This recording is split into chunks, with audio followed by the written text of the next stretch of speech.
You're back with another one. This time we got Top 10 Team Fights Volume 3 by Top 10 Anime. You know I love Top 10 Anime, so let's go ahead and get right into it and listen to that intro.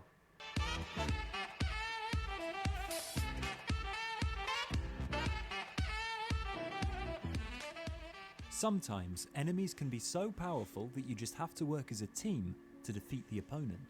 Seeing your favourite characters team up is always an epic moment. That's my boy Zenetsu. Today, we're going to look at some of the best team-ups, other than the ones already covered in previous volumes.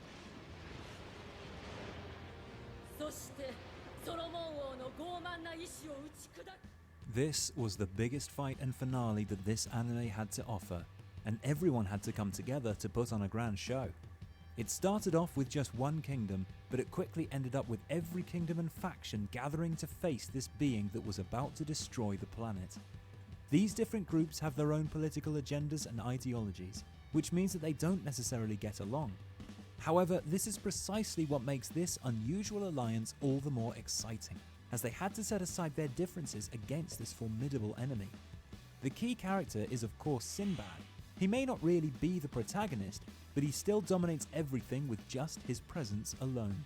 Despite the grand entrances and flashy moves, the fight itself is rather repetitive in nature, hence the lower ranking.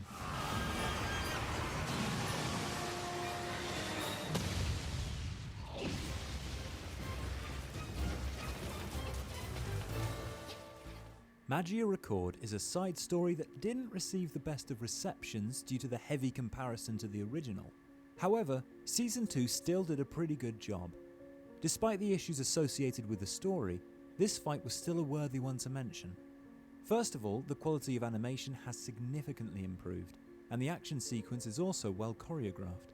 More importantly, it was great to see Mami fight as a villain with no constraints, as now we can see the full extent of her powerful abilities. There are multiple conflicts happening simultaneously in the background, with a lot more at stake this time around. And all of these converge into one massive battle of explosions, making it an action-packed ending. There's a lot. There's so much going on.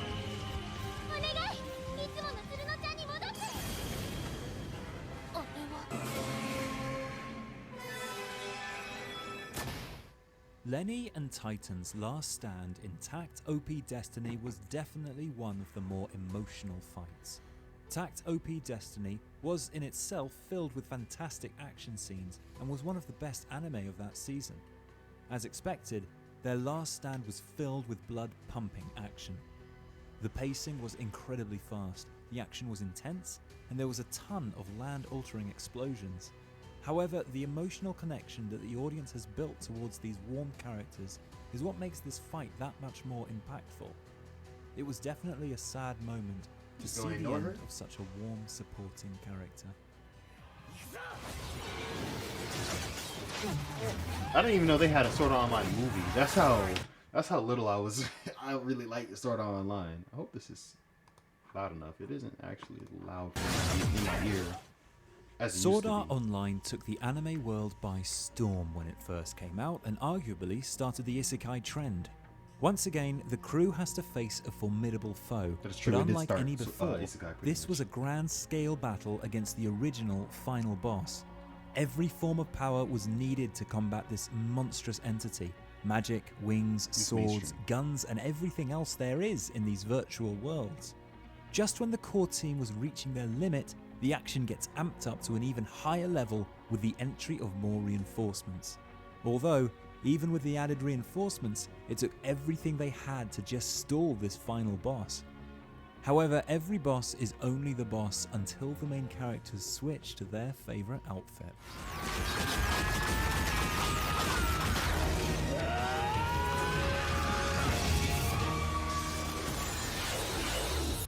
I'm not gonna lie.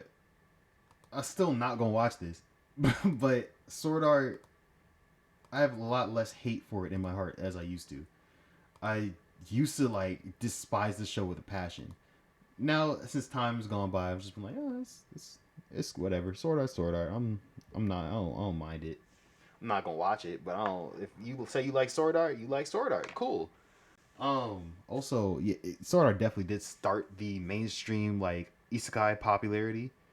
because it was such a novel concept. Like oh, they travel to a new world. What? Like I never heard that before. As like back in the day when I was a non-anime like person just getting into anime, and then I saw Sword Art. I was like, this is a great concept, and then they fumbled it. They fumbled it so bad. The first season fumbled it so. Oh, fumbled it. Yeah. But I've heard it's gotten better.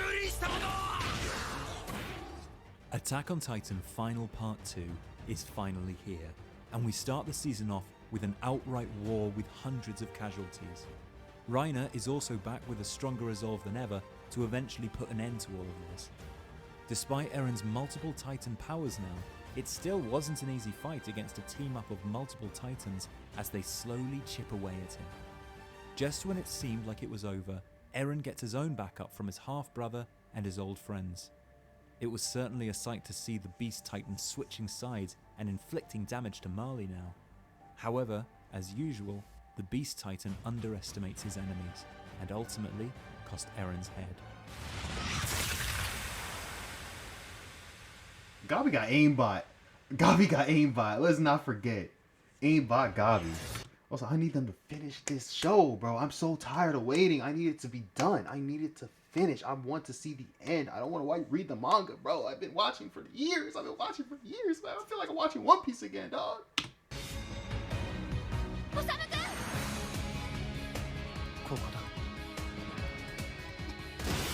Bro, I gotta watch We have World Trigger dog. Season 3 finale.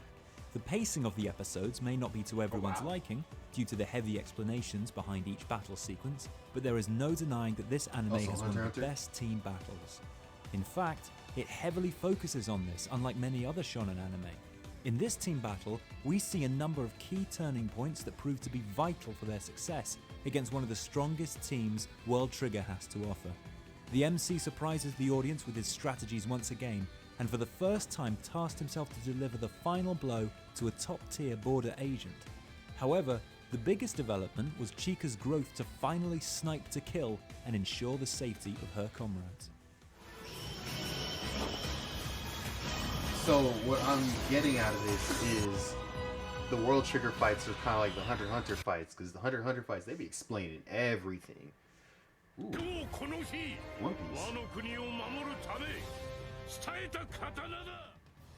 Bro, them bounties, dog, the young coach. While for others, it's still I can't fresh wait for this in their month, memories, bro. This month the break. death and downfall of Odin. I need to know why. The Akazaya 9 ooh. can finally take revenge after decades of waiting and planning for this one fateful night. Kaido is arguably one of the strongest emperors there is, but even he is still haunted by Odin's ghost, and his worst nightmares come to life when facing these samurai. Although, dying in an epic battle may be Kaido's true desire. Individually, these samurai may be lacking in power, but together they can bring back glimpses of Odin and his mighty strength. Reopening the wound that was inflicted by Odin was a monumental moment for these samurai.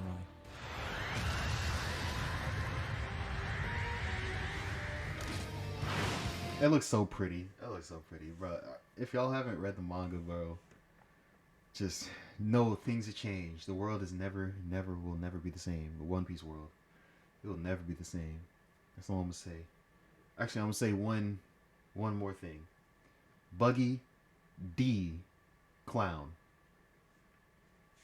That's not spoilers because that's not true. But but if you know, you know. That man.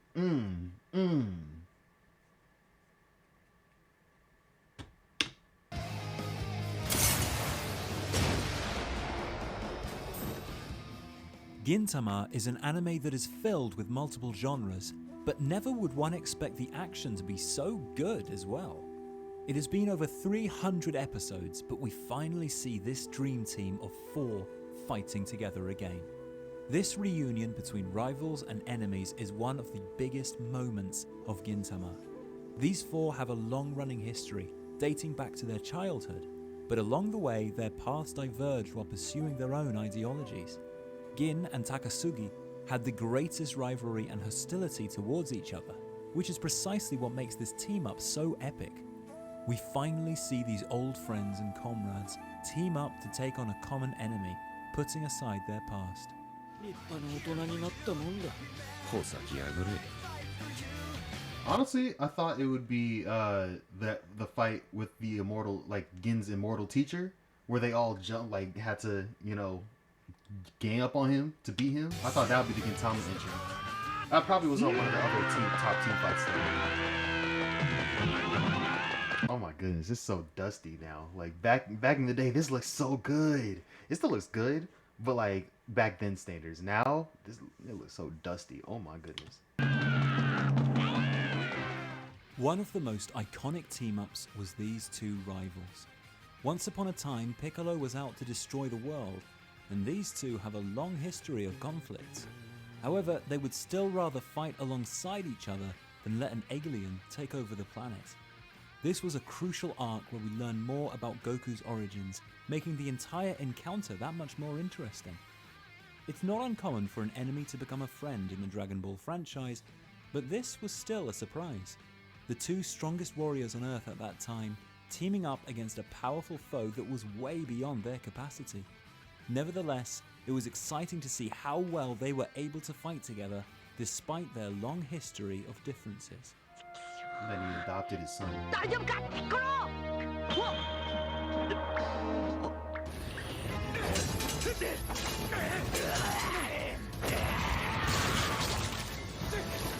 Demon Slayer has been stealing the spotlight with epic back-to-back battles, making it frankly difficult to pick one particular moment. As expected, the Upper Six Demon proved to be an extremely powerful enemy, capable of taking on both a Hashira and the MC simultaneously, whilst controlling the Sister Demon with one of his eyes. This demon is instantly analysing situations while engaging in two different battles at the same time. He was This controlling is the his first sister? time we see Tanjiro trying to keep up with a Hashira level Demon Slayer, and despite his injuries, he slowly becomes accustomed to an upper demon level battle. Meanwhile, the other two Demon Slayers did an equally fantastic job keeping up with the powerful Sister Demon, especially Zenitsu, proving himself as one of the most talented Demon Slayers around.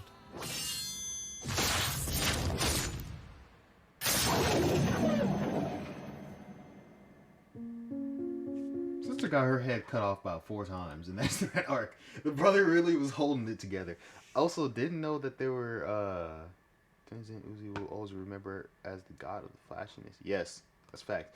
I don't even remember that he was controlling her sister. I thought they had free will. They just had to be decapitated at the same time for it to take effect.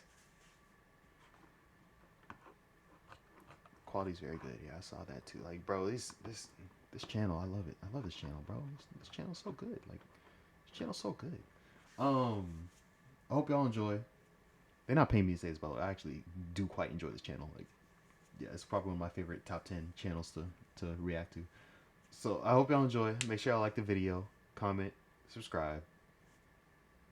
No, I'm gonna gush on this channel a little bit more. Honestly, it's I don't know why some other channels, I'm not gonna name names, but some channels they be doing like top 10 anime with guys who are over 6 foot tall, and then they'll have a 4 foot tall like anime character in that list, and it's like, bro, did you even do your research? Like, what is going on? So I never encountered something like this for this channel. That's why I say like this channel like actually it's good, like it's really good. But yeah, now I'm gonna get out of here. I hope y'all enjoy. Like the video, comment, subscribe. I'm out. Bye.